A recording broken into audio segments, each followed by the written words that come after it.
Hi everyone, it's me again. Hitler may have lost the battle, but he won the war.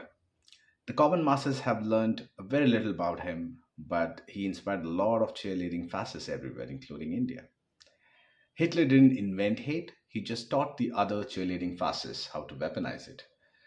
Hitler knew that if people organize, it will be the end of him and the Nazis, so he improvised along the way to keep them busy. He came up with strategies that other fascists use till date. The first strategy, big lie. You might have heard of this. It's not one big lie, it's several big lies. You may have heard about this from his book, his biography, Mein Kampf.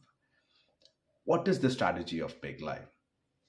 It is an idea that the masses are more likely to believe a huge, audacious lie than a small one, because people often tell small lies themselves, but would be too ashamed to invent a large scale falsehood.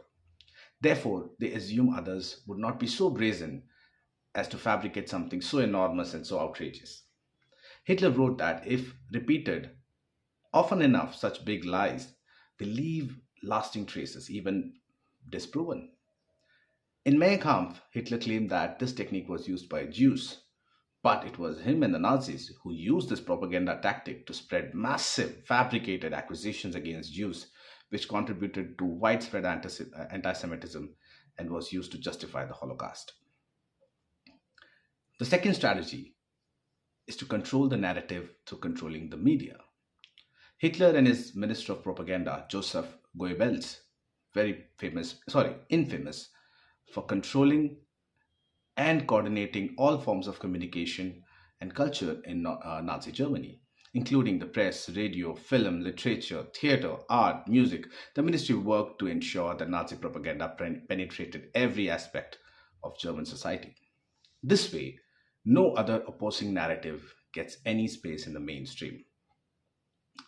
Remember, they are not just lying, they are attacking the truth and the credibility of the sources.